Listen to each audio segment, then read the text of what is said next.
के चले जाने पर प्रतापी शंखचूड़ अंतपुर में गया और उसने अपनी पत्नी तुलसी से युद्ध संबंधी बातें बताई। सुनते ही तुलसी के होठ और तालू सूख गए, उसका हृदय सतत हो उठा। फिर परम साध्वी तुलसी मधुर वाणी में कहने लगी। तुलसी ने कहा, प्राण बंधो नाथ, आप मेरे प्राणों के अधिष्ठाता देव हैं। आप विराजिए, मैं अपने नेत्रों से कुछ समय तो आदर पूर्वक आपके दर्शन कर लूं। मेरे प्राण फड़फड़ा रहे हैं। आज मैंने रात के अंतिम क्षण में एक बुरा सपना देखा। महाराज शंखचूड़ ज्ञानी पुरुष था। तुलसी की बात सुनकर उसने भोजन किया, जल पिया। फिर अवसर पाकर उसने सत्य हितकर और यथार्थ वचन तुलसी से कहे। शंखचूड़ बोले, प्रिय, कर्म योग का सारा निबंध काल के सूत्रों में बंधा है। स्वरूप, हर्ष, सुख, दुख, भय, शोक और मंगल सभी काल के अधीन है। समय अनुसार वृक्ष उगते, उन पर शाखाएं फैलती, पुष्प लगते, कर्म से वे फल से लद जाते। फिर काल ही उन फलों को पकाता भी है। बाद में काल के प्रभाव से फूल फलकर संपूर्ण वृक्ष नष्ट भी हो जाते हैं। सुंदरी, समय पर विश्व उत्पन्न होता है। समय अनुसार उसकी अंतिम घड़ी भी आ जाती है। काल की महिमा स्वीकार करके ब्रह्मा सृष्टि करते हैं, विष्णु पालन करते हैं, रुद्र संहार का कार्य काल के संकेत पर ही निर्भर है। सभी कर्म से काल अनुसार अपने व्यापार में नियुक्त होते हैं। ब्रह्मा, विष्णु, शिव आदि प्रधान देवताओं की भी अधिष्ठात्री देवी भगवती प्रकृति है। उन्हीं को स्पष्टापाता और संहारकर्ता कहते हैं। केवल उन्हीं के काल को नाचने वाली योग्यता है। उन्हीं को परम ब्रह्मा परमात्मा कहा जाता है। वे ही समय अनुसार स्वेच्छता पूर्वक अपने अभिन्न प्रकृति को आगे करके विश्व में रहने वाले संपूर्ण चराचर पदार्थों को रचती है। सर्वेश्वर, स्वरूप, सर्वात्मा और परमेश्वर उनकी उपाधि है। जो जन से जन की सृष्टि करते हैं, जन से जन की रक्षा करते हैं और जन से जन का संहार करते हैं, उन्हीं परम प्रभु की अब तुम उपासना करो।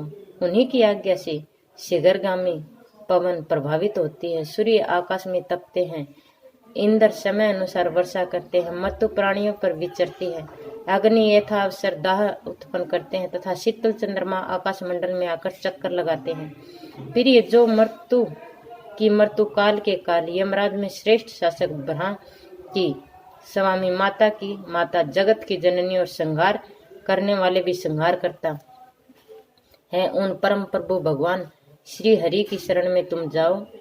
यहाँ कौन बंधु है और किसने कौन है कांते, जो सबके बंधु हैं, तुम उन्हीं की उपासना करो। ब्रह्मा ने जो हम दोनों को एक रस्सी में बांध दिया, इससे तुम्हारे साथ जगत के व्यवहार में मैं फंस गया।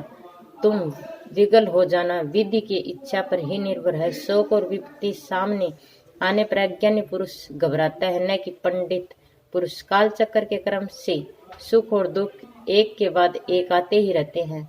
अब तुम निश्चय ही सर्वस्व भगवान नारायण साक्षात पति रूप में प्राप्त होंगे, जिसके लिए बद्री आश्रम में रहकर तुम तपस्या कर चुकी हो।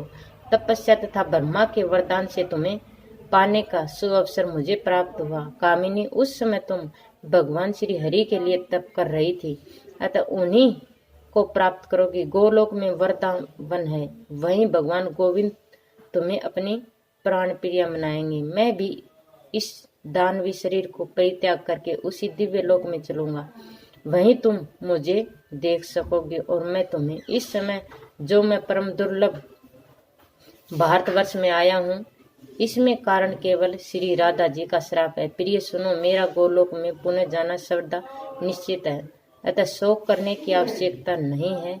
कांते, तुम भी अब शीघ्र ही इस शरीर का परित्याग करके दिव्य रूप में धारण करके श्री हरि को पति रूप में प्राप्त करोगे। अब अतः तनिक भी घबराने की आवश्यकता नहीं है। इस प्रकार शंखचूड़ तुलसी के साथ सुंदर बातचीत कर रहा था।